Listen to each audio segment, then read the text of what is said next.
दोस्तों, इससे पहले मैं आपको 2 वीडियोस दे चुका हूँ। उम्मीद करता हूँ कि आपने इन दोनों वीडियोस को देखा होगा। यहाँ पे हमने क्वार्टर 4 के रिजल्ट्स को डिस्कस किया है। काफ़ी सारी कंपनीज़ है, 3 कंपनीज़ के नेम्स यहाँ पे आपको थंबनेल में देखने को मिलेंगे। साथ में मैंने आपको शीट भी दी है जिससे आप बाकी कंपनीज़ के नंबर्स को भी मैच कर सकते हैं कि नंबर्स अच्छे हैं या फिर बुरे हैं। साथ में हमने आज के मार्केट को डिस्कस किया है कि क्या मार्केट ऑल टाइम हाई की तरफ बढ़ रहा है या फिर क्रैश हो सकता है आगे चल के। 4 कंपनीज़ है जिनके स्टॉक्स के ऊपर भी इंपॉर्टेंट डिस्कशन हो चुका है। अब दोस्तों शुरू करते हैं यूएस के मार्केट के साथ में। अब देखिए, सिचुएशन कुछ ऐसी है कि मार्केट में अच्छी रौनक है। यूएस का मार्केट, डाउ जोन्स, अभी का डेटा है आपके सामने। वीडियो में आप देख पा रहे हैं कि 1.73% का जंप है। अब ये डेटा चेंज हो सकता है, यहाँ से और ऊपर जा सकते हैं, थोड़े से नीचे भी आ सकते हैं, ये चीज़ आपको पता ही है। और साथ में दोस्तों अगर आप नोट करोगे ना तो यहाँ पे डे हाई, मतलब अभी तक का जो हाई था वो कुछ ऐसा था कि मार्केट 3% के साथ में ऊपर था। यूएस का मार्केट यानी डाउ जोन्स, बीच में यहाँ पे होती है प्रॉफिट की बुकिंग। साथ में हम नेस्टी को भी देख लेते हैं तो इसकी ऐसी सिचुएशन है कि 3% के साथ में जंप है। कल भी अच्छी तेजी, आज भी अच्छी तेजी, 3% के साथ में तेजी। और इसकी दोस्तों सिचुएशन ऐसी थी कि ओपन मार्केट में डे हाई पे यहाँ पे 5% के साथ में ऊपर था। तो एकदम से मार्केट इतना तेज कैसे हो गए। साथ में एक बहुत इंपॉर्टेंट क्वेश्चन मैंने आपका लिया है कि 90 डेज के बाद में क्या होगा। किसी ने एक क्वेश्चन किया, आपके मन में भी होगा इसका मतलब, आपके मन में भी ये क्वेश्चन हो सकता है कि 90 दिन के बाद में क्या होगा। टैरिफ वापस से लग जाएगा तो मार्केट क्या वापस से लुढ़केगा, पैसे वापस से घटेंगे। ठीक है, क्या पॉसिबिलिटी हो सकती है, मतलब डेटा के हिसाब से, मेरे हिसाब से, मेरी जो थिंकिंग है उसके हिसाब से क्या पॉसिबिलिटी हो सकती है वो मैं आपको यहाँ पे बताऊंगा। साथ में दोस्तों हम डिस्कशन करेंगे सीखने के हिसाब से कि जब मार्केट ऊपर जाता है तो किन स्टॉक्स को सबसे ज्यादा बेनिफिट पहुंचता है। साथ में किस फंड को, किस म्यूचुअल फंड को सबसे ज्यादा बेनिफिट पहुंचता है। तो कोई भी रिकमेंडेशन किसी भी कंपनी के स्टॉक के लिए, जस्ट मैं आपको एग्जांपल दे रहा हूं सिखाने के पर्पज से। आते हैं दोस्तों टॉपिक के ऊपर। यहां पर दोस्तों आप नोट कर सकते हैं कि यूएस के स्टॉक्स अभी ऊपर जा चुके हैं क्योंकि ट्रंप थोड़ा सा नरम हो चुका है पोवेल को लेकर और चाइना को लेकर। अब पोवेल को लेकर आपने न्यूज सुनी होगी कि रेट कट नहीं करोगे तो आपको कट कर, मतलब आपको हम फायर कर देंगे, निकाल देंगे। ठीक है, तो ये था पहले ट्रंप का रवैया। चाइना को लेकर आपको बताइए कि टैरिफ पे टैरिफ लगाऊंगा, उसके बाद भी और कुछ जो भी पॉलिसीज के अंदर चेंजेस कर सकते हैं चाइना को बर्बाद करने के लिए, वो सभी हो जाएंगे। लेकिन दोस्तों आपको यहाँ पे जानकर खुशी होगी, पता नहीं आपको खुशी होगी या नहीं होगी, आप कमेंट कर सकते हैं कि पोवेल आपके नहीं जा रहे कहीं भी, पोवेल को नहीं फायर किया जा रहा है। यानी ट्रंप का ऐसा कोई इरादा नहीं था कि उनको निकाल दे नौकरी से। अब देखो, पोवेल से तो चलो ठीक है, सभी परेशान है, लेकिन चाइना और जो यूएस का ट्रेड वॉर है ना, वो अगर नरम हो जाता है तो काफी बेनिफिट मिलेगा।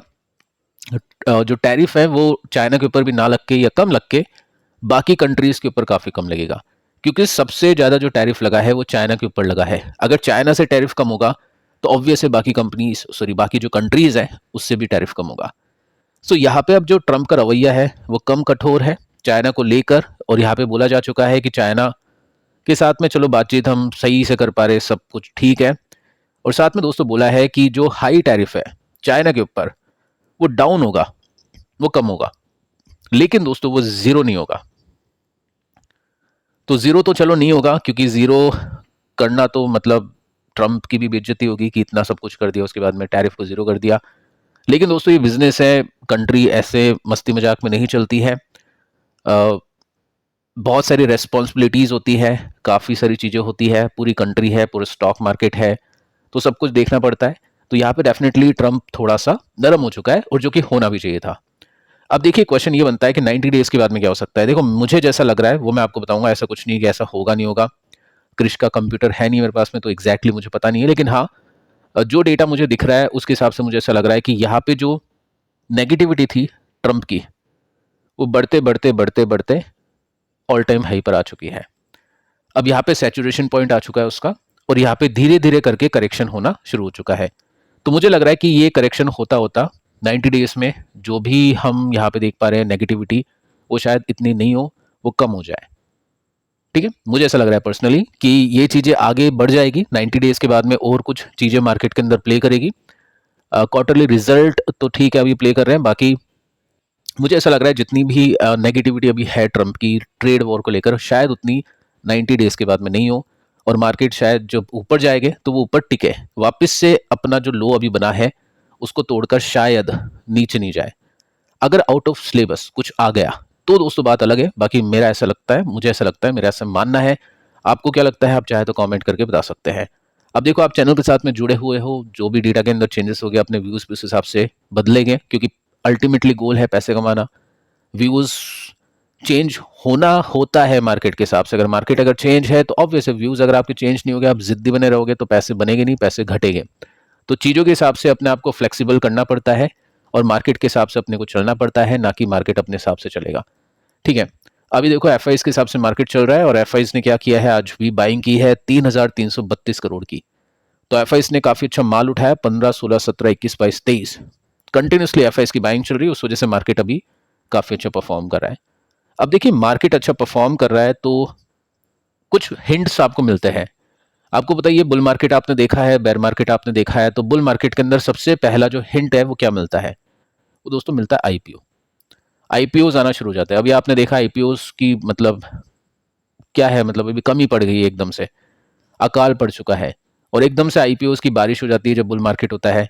तो बारिश की बूंदे दोस्तों आना शुरू हो चुकी है, क्योंकि आईपीओ का सट्टा मार्केट अभी के समय गर्म होता हुआ देखने को मिल रहा है। जीएमपी मतलब ग्रे मार्केट, सट्टा मार्केट आप उसको बोल सकते हैं। और एक कंपनी है जिसका नाम है एथर, केमिकल कंपनी नहीं, ईवी कंपनी आप बोल सकते हैं, जिसकी स्कूटीज वगैरह ये भी आती है, मतलब स्कूटर वगैरह आते हैं। अब देखो यहाँ पे इसका प्राइस बैंड हो चुका है 321 पर शेयर और इसमें आप देख सकते हैं यहाँ पे जो इसकी वैल्यूएशन है 44% के साथ में ड्रॉप हुई है, क्योंकि मार्केट अभी अनसर्टेन है। तो इनको सस्ते में, सस्ता तो क्या ही बोले, इनके पास में प्रॉफिट नहीं है, वो आगे चल के देखूंगा। बाकी हाँ, जितना ये मांग रहे थे पहले उतना नहीं मिलेगा इनको, क्योंकि जनता उतना देगी नहीं प्रीमियम, लेकिन जितना भी मिल रहा है वो भी आई थिंक इनके प्रॉफिट के साथ ही होगा। तो अब ये आईपीओ आएगा मार्केट के अंदर। तो आईपीओ देखो तो थोड़ा सा मार्केट ऊपर क्या जाने शुरू हो गया, आईपीओ की बारिश की बूंदे आने शुरू हो चुकी है। अब आगे चल के पता करेंगे, अभी टाइम इसमें आई थिंक 28 तारीख को ये, हाँ 28 अप्रैल मंडे को ओपन होगा, तो बहुत टाइम है अपने पास में। बाकी चीज़ें हम देख लेते हैं अभी और इसके ऊपर बाद में बातचीत कर लेंगे कि कितना जीएमपी है क्या है, क्योंकि अभी देखेंगे मतलब नहीं है, बाद में वो चेंज हो जाएगा जीएमपी, तो टाइम आने पर इसको डिस्कस करेंगे। सो मार्केट पे आ जाते हैं। देखिए मार्केट पे आते हैं और यहाँ पे 24,300 के आसपास की क्लोजिंग आपको दिखाई देगी और इसमें हमने ये देखा कि 23,800 ये इसका रेसिस्टेंस है। अगर इसको लेके टिकता है, ऊपर जाता है, ठीक है, यहाँ से ऊपर जाता है, बहुत अच्छी बात है। अगर नीचे आ जाता है तो वापस नेगेटिव होगा, तो ये लेवल काफ़ी इंपॉर्टेंट होगा, क्योंकि ये इसका एक ब्रेकआउट पॉइंट बना था, ये एक रेसिस्टेंस पॉइंट बना था। तो रेसिस्टेंस किस तरह से देखते हैं, जस्ट मैं आपको वो सिखा रहा हूँ। ऐसा नहीं कि आपको कुछ करना है इसमें, खरीदी बेची करनी है, जस्ट मैं आपको सिखा रहा हूँ कि यहाँ पे ब्रेकआउट किस तरह से हम देख सकते हैं। ठीक है दोस्तों, आगे आते हैं। अब मार्केट अगर अच्छा परफॉर्म करता है तो जो भी फाइनेंशियल मार्केट वाली कंपनीज होती है वो अच्छा परफॉर्म करती है। देखो मार्केट खराब करेगा ना तो ये जो कंपनीज है बहुत खराब परफॉर्म करेगी, और जब मार्केट अच्छा करेगा तो ये जो कंपनीज है वो बहुत अच्छा परफॉर्म करती है। हिस्ट्री है ये, क्योंकि ये स्टॉक मार्केट के ऊपर डिपेंड करती है, फाइनेंशियल मार्केट वाली कंपनी है। क्योंकि नॉर्मली जब मार्केट अच्छा करते हैं तो फाइनेंशियल मार्केट के अंदर पार्टिसिपेशन बढ़ जाता है, लोग ट्रेडिंग इन्वेस्टिंग ज़्यादा करते हैं, तो उसकी वजह से इन कंपनीज के प्रॉफिट्स अच्छे आते हैं। जैसे कैम्स को देख लेते हैं, यहाँ पे आज 3% की उछाल के साथ में इसने क्लोज किया और इसके चार्ट को देखें तो आपको पता चलेगा कि यहाँ पे मार्केट खराब था रशिया यूक्रेन में।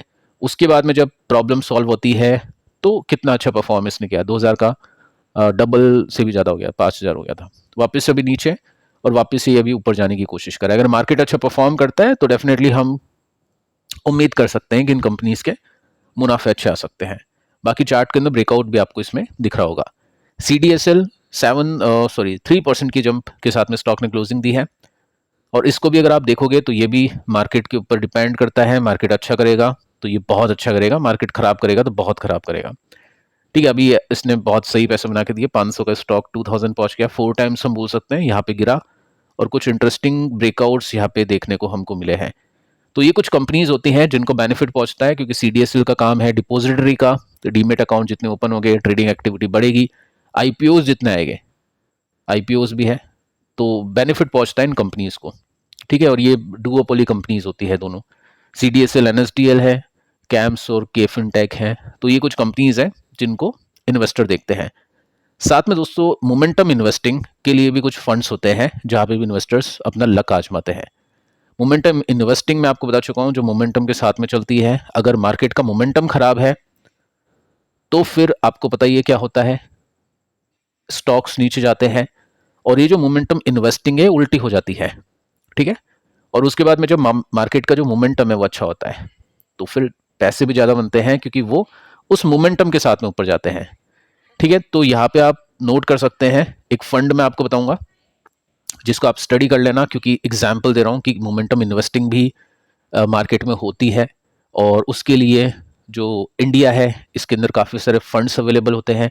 काफ़ी इन्वेस्टर्स को नॉलेज नहीं होती है, तो वो नॉलेज दे रहा हूँ। ऐसा नहीं कि आपको इसको बाय करना है, ऐसे तो काफ़ी सारे फंड्स अपन देखते रहते हैं, डिस्कस करते रहते हैं, तो सबको तो बाय नहीं कर सकते हैं। ठीक है, तो ये आप नोट करिएगा, इसमें फंड का नेम है। बाकी और भी जो मोमेंटम फंड है आप अपने हिसाब से एक्सप्लोर कर सकते हैं। देखो दोस्तों, होता क्या है कि यहाँ पे अच्छी तेजी बनी, मार्केट खराब था, गिरावट, उसके बाद में ये मल्टीपल हुआ था, अभी वापस से गिरावट इसमें चल रही है। तो आज की डेट में अगर आप फंड्स देखोगे, अगर आप फ्लेक्सी कैप देखोगे, तो वो आई थिंक ऊपर है सब, मतलब इतना नीचे नहीं है ऑल टाइम हाई से, तो उसको ऊपर ही बोलूंगा।